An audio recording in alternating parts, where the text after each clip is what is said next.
J'aimerais lire avec vous ce texte dans l'épître de Paul aux Romains, au chapitre 5. Puisque nous avons été déclarés justes en raison de notre foi, nous sommes en paix avec Dieu grâce à notre Seigneur Jésus-Christ. Par lui, nous avons eu accès, au moyen de la foi, à ce don gratuit de Dieu dans lequel nous nous trouvons désormais établis. Et notre fierté se fonde sur l'espérance d'avoir part à la gloire de Dieu. Mieux encore, nous tirons fierté même de nos détresses, car nous savons que la détresse produit la persévérance. La persévérance conduit à la victoire dans l'épreuve, et la victoire dans l'épreuve ne risque pas d'être déçue.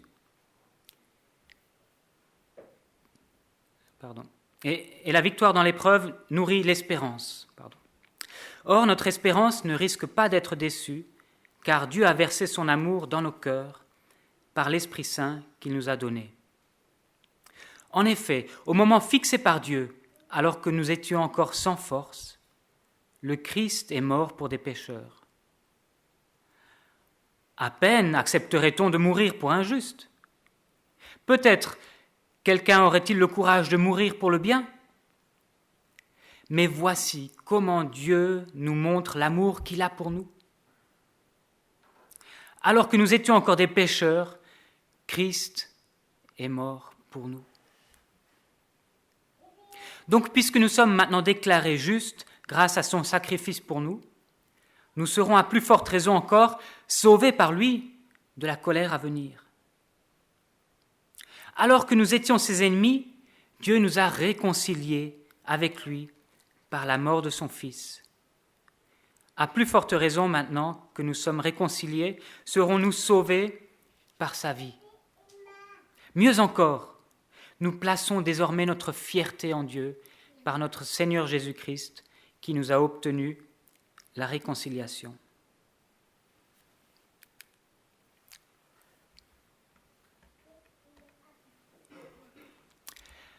Karen nous a dit qu'elle cherchait à plaire aux autres et qu'elle avait l'impression que personne ne pourrait l'aimer pour ce qu'elle est.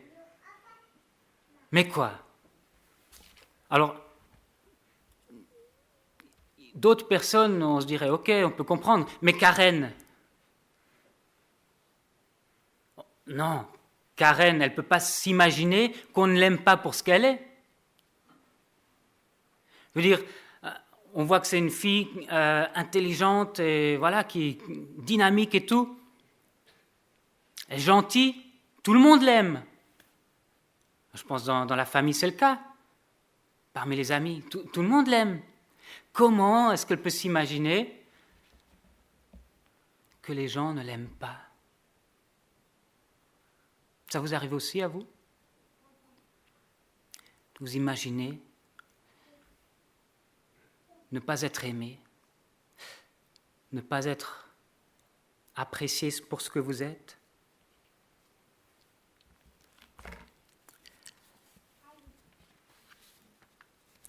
Être complètement dans l'insécurité dans les relations avec les personnes.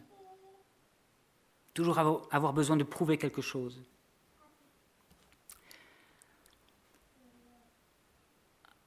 Avec Dieu, est-ce que c'est pareil ? Toujours dans l'insécurité. Est-ce que si Dieu venait me parler maintenant, il aurait des choses à me reprocher ? Est-ce qu'il m'aime avec ce que je vis ? En fait, nous sommes faibles en particulier dans nos relations. Nous ne savons pas ce que nous valons vraiment. Nous ne savons pas ce que nous valons aux yeux de Dieu. Nous sommes faibles.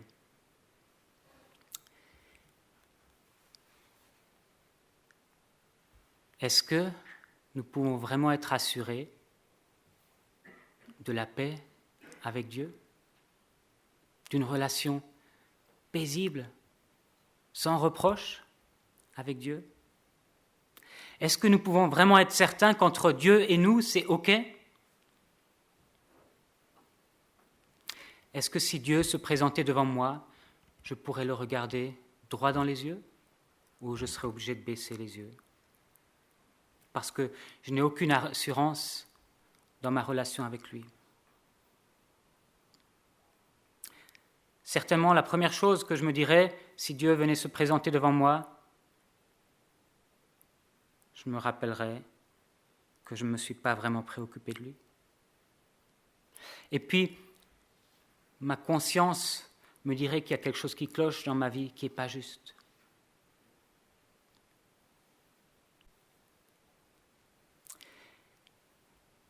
Et ce texte biblique parle de ce moment où nous sommes sans force. En effet, au moment fixé par Dieu, alors que nous étions sans force, le Christ est mort pour des pécheurs. Alors que nous étions sans force, que nous n'avions aucune légitimité à nous dire « Ah oui, moi je peux me tenir devant Dieu ». À ce moment-là, Dieu a prévu quelque chose pour que ça change, pour qu'une assurance puisse venir habiter en nous. Et c'est ce que dit le premier verset. Paul déclare qu'il a cette assurance. Il dit « Puisque nous avons été déclarés justes en raison de notre foi, nous sommes en paix avec Dieu grâce à notre Seigneur Jésus-Christ. » Incroyable cette affirmation de l'apôtre Paul. Qui d'entre nous peut dire ça? Je suis en paix avec Dieu grâce à notre Seigneur Jésus-Christ. Mais vous voyez, Paul devait d'abord être déclaré juste. Il était conscient qu'avant, il n'était pas juste aux yeux de Dieu. Et pourtant, il a tout fait pour être juste.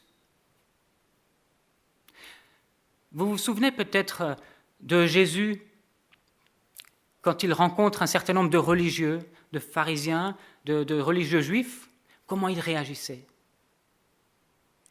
Jésus s'opposait aux religieux de l'époque. Pourtant, c'était des gens très justes, qui essayaient d'être des gens bien, comme on dit aujourd'hui. Ils essayaient de respecter la loi. Mais être un homme ou une femme bien, qui respecte la loi, ne donne pas du tout l'assurance d'être en paix avec Dieu.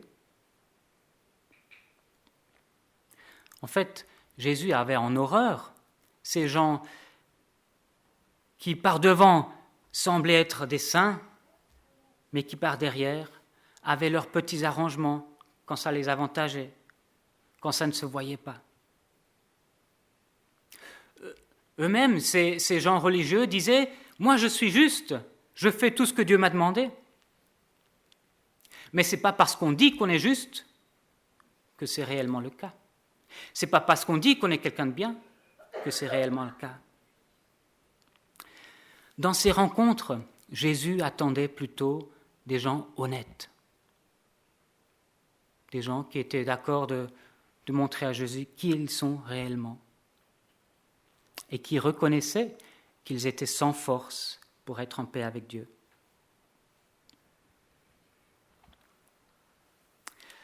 En réalité, même si nous décidions aujourd'hui d'avoir une vie totalement juste, sans jamais blesser les autres, sans jamais rien faire qui déplaise à Dieu, ce dont nous sommes incapables,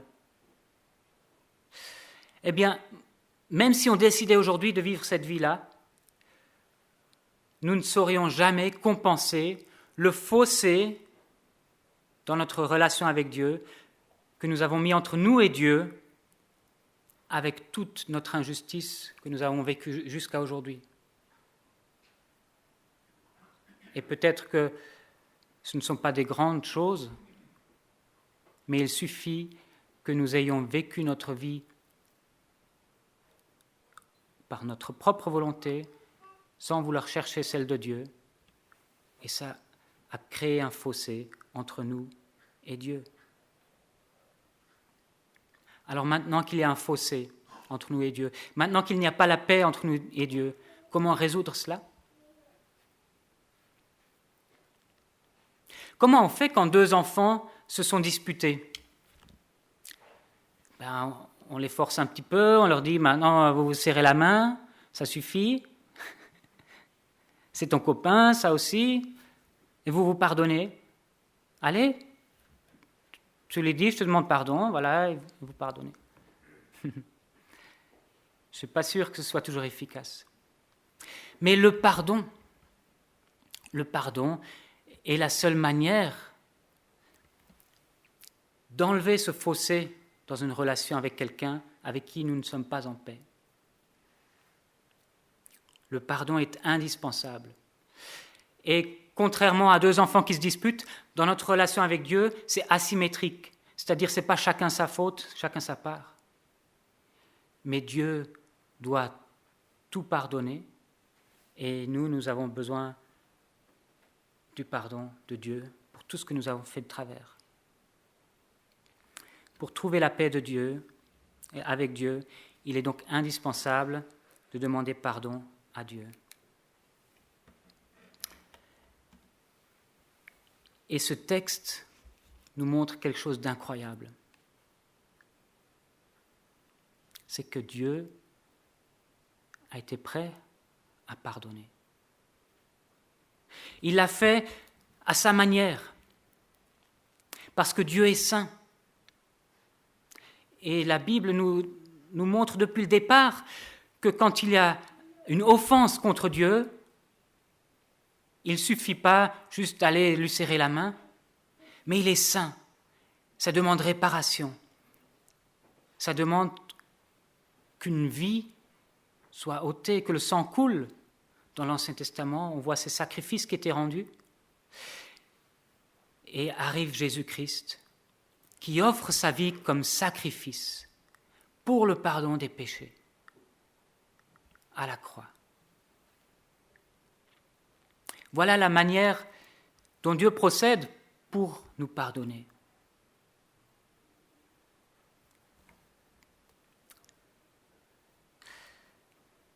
Alors nous, dans notre culture, nous avons beaucoup de héros dans les films, dans les livres, dans les BD. Des héros qui sont souvent prêts à s'engager pour sauver d'autres, qui sont prêts à s'engager et parfois même à perdre quelque chose pour sauver des bonnes personnes.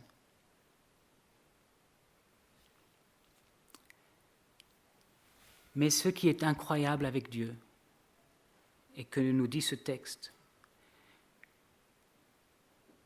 c'est que lui, il est prêt à sauver des ennemis. À peine accepterait-on de mourir pour un juste? Peut-être quelqu'un aurait-il le courage de mourir pour le bien? Mais voici comment Dieu nous montre l'amour qu'il a pour nous.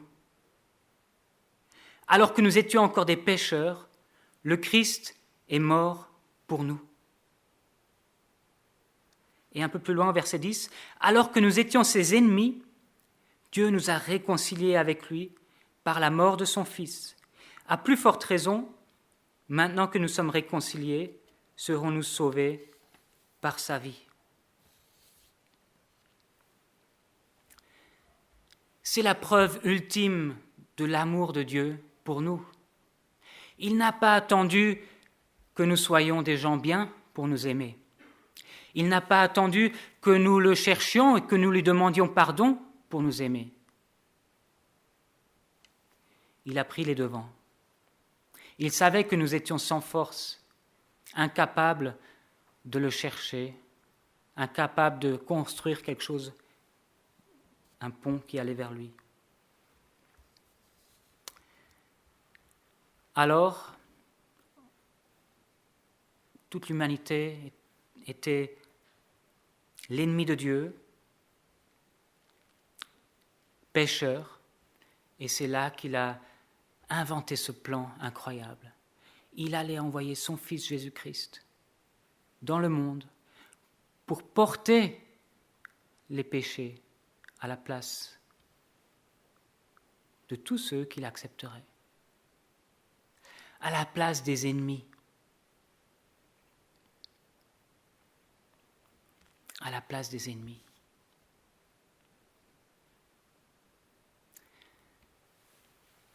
C'est comme si quelqu'un, dans ses procès des attentats du 13 novembre, voulait prendre la place d'un ennemi. Il y a certainement eu des héros durant ces attentats, notamment des gens qui ont accueilli ceux qui ont réussi à s'enfuir. Ça, c'est des héros qui ont sauvé les gens de bien. Mais qui a le souci des méchants? Qui aimerait que la vie du méchant change? Et aujourd'hui, qu'ils sont derrière les barreaux, qui a envie que leur vie change? Qu'ils puissent découvrir de l'amour là où ils avaient de la haine? Personne. Ça vient à l'idée de personne. Mais c'était l'idée de Dieu, de venir pour le méchant, pour l'ennemi. Ça, c'est la preuve ultime de l'amour de Dieu pour nous.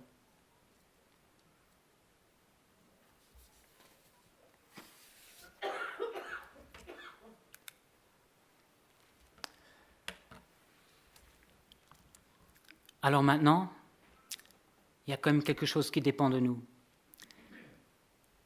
Est-ce que nous allons accepter cet amour de Dieu? Parce que l'amour de quelqu'un, on peut le refuser.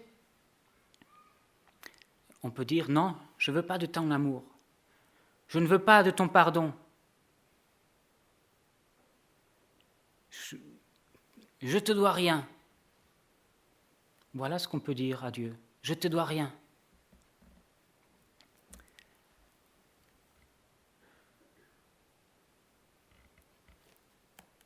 Dieu aimerait nous donner une espérance. Dieu aimerait nous assurer d'une paix avec lui, d'une relation en paix avec lui, si nous le voulons. C'est à chacun d'ouvrir sa vie à Dieu, d'accepter, comme Karen l'a fait, ce pardon de Dieu. C'est à chacun. On ne peut pas le faire à votre place. L'Église ne peut pas le faire à votre place. Les religieux ne peuvent pas le faire à votre place. C'est à chacun, dans une relation profonde avec Dieu. Et alors, nous recevrons cette espérance. Au verset 5, je relis, « Or, notre espérance ne risque pas d'être déçue, car Dieu a versé son amour dans nos cœurs par l'Esprit Saint qu'il nous a donné. » Waouh! L'apôtre Paul, il peut dire ça parce qu'il l'a vécu. Il a laissé Dieu entrer dans sa vie à un moment donné. Et à ce moment-là, Dieu, par son Esprit Saint, il est venu habiter dans l'apôtre Paul. Et là, Paul a été transformé, il a été rempli de l'amour de Dieu. Il a connu l'amour de Dieu. Et il en a profité. Voilà ce que ceux qui témoignent de leur foi en Jésus-Christ vivent. Ils profitent de l'amour de Dieu. Ils sont complètement conscients d'être faibles, de ne pas être capables de plaire à Dieu par eux-mêmes. Mais ils vivent avec cette assurance d'être aimés par Dieu, quoi qu'il arrive.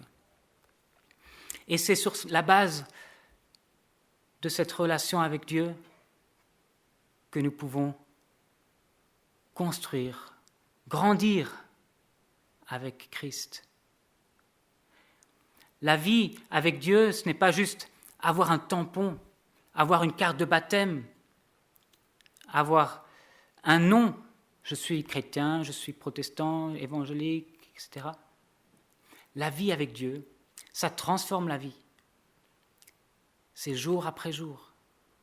C'est une nouvelle vie que nous vivons avec Dieu.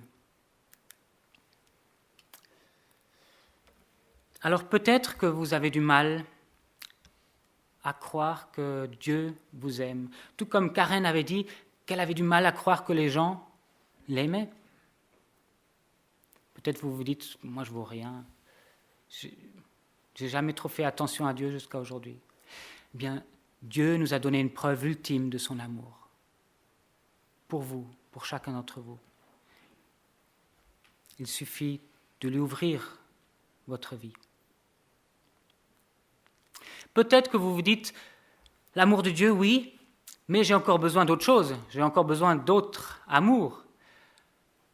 Et alors, vous vous perdez à travers 1001 choses auxquelles vous vous vouez, et Dieu devient un accessoire. L'amour de Dieu ne peut pas se concevoir comme ça. L'amour de Dieu est un amour qui prend toute la place de notre vie. On ne peut pas le partager avec l'amour pour les belles voitures, avec l'amour pour le sport. C'est un autre niveau, on ne peut pas le partager au même niveau. Donc je vous encourage à vous contenter de l'amour de Dieu. Et puis, nous voulons aussi être fiers de notre relation avec Dieu. J'ai mis une médaille et Karen en a gagné déjà beaucoup. Karen, tes médailles, tu en es certainement fière. Elles parlent d'un instant où tu as gagné quelques secondes, je ne sais pas, 60 secondes, ça dure. Non, 10 secondes. Hein. Voilà, tu es passé en dessous des 13 secondes, voilà, dans sa discipline. Elle en est très fière. Est-ce que vous avez aussi une médaille ? Quelque part, quelque chose dont vous vous souvenez, moi je suis fier d'avoir reçu Christ dans ma vie et de marcher avec Christ. Je suis fier d'avoir cette relation avec Dieu. Je suis fier de pouvoir dire, moi Dieu m'aime, hein. J'ai pas honte. Je ne suis pas le meilleur, vous savez, mais Dieu m'aime. Paul dit, mieux encore, nous plaçons désormais notre fierté en Dieu par notre Seigneur Jésus-Christ qui nous a obtenu la réconciliation. Alors si vous êtes fiers de votre vie avec Christ, de votre relation avec Dieu, j'aimerais qu'on le voie. Oui, ça devrait se voir, s'entendre, se voir dans la manière dont vous vivez, se voir dans la manière dont vous en parlez. Jésus m'aime et Jésus t'aime aussi. Se voir dans notre témoignage. Karen, je t'encourage à emporter ces paroles avec toi, cet évangile qui est la preuve ultime de l'amour de Dieu pour toi. Et je t'encourage à marcher de manière à ce que ce soit visible au quotidien dans ta vie. Amen.